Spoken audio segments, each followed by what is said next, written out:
You're usually a pretty animated guy, but has there been an extra pep in your step being back home these last few days?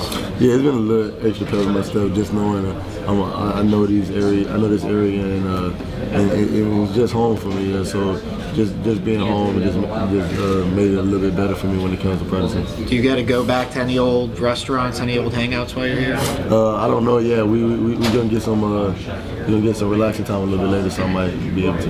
Will that be the first time that you've been able to spend any time with friends and family since you've been here? Were you able to do anything yesterday? Last night, my family came up to the hotel and we hung out with them. But last night was I pretty much hung out with my friends and my teammates.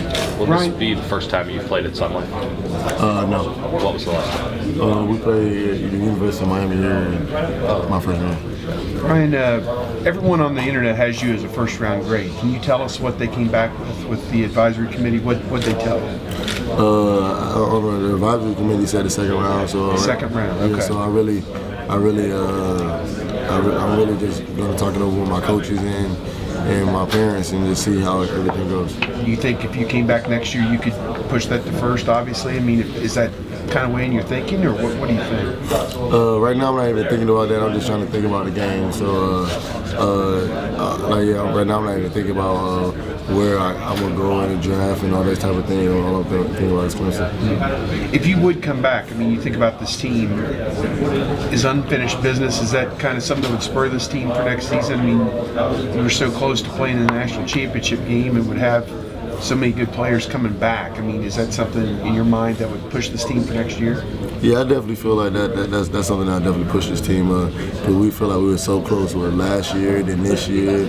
So I feel like that's really gonna push the team a lot when it comes to trying to get there.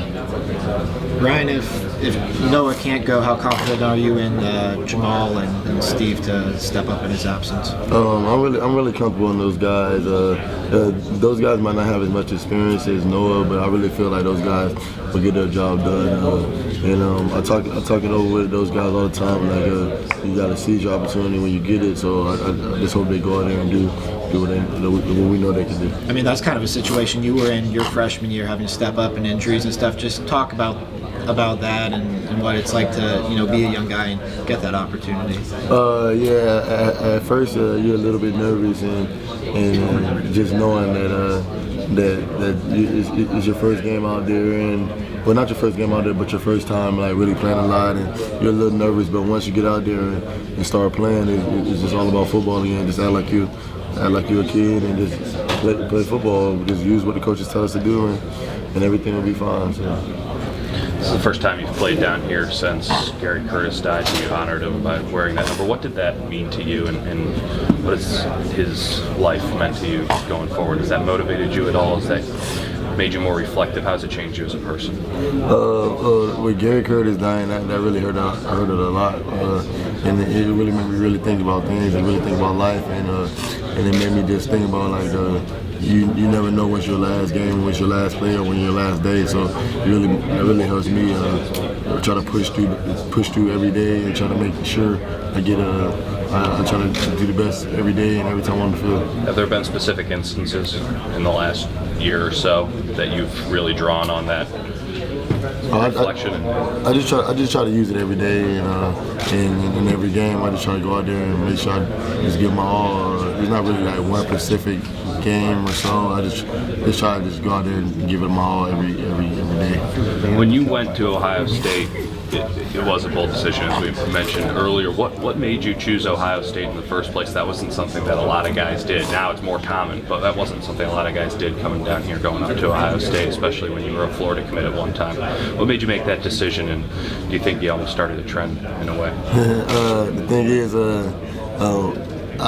I just really looked at all my options and just really research everything I had to look at, and I feel like we had a great coaching staff with all the coaches here, and I had the best linebacker coach in the nation with Coach Fickle, and Ohio State has a tremendous degree, tremendous alumni, and I feel like you'll never have another tradition of linebackers like Ohio State has, and I just felt like that was the best situation for me at the moment, and if I start a trend, I hope it's a good one, because the more South Florida guys we get up there, I feel like it'll help out a lot. You had committed to Urban Meyer at Florida, and when he left, obviously, it opened your commitment up again. Do you ever think about how strange it is that you ended up playing for Urban Meyer eventually just 1,000 miles away? Oh yeah, at first I thought it was a little strange. I'm like, man, this is crazy. I'm playing with Coach Meyer again, and then but like I said, God has a plan, and Coach Meyer always said, "I told you one day I'm gonna end up coaching you." So you never know. So it's just tremendous just to have one of the greatest or the greatest coach in college football history coaching me. It's amazing.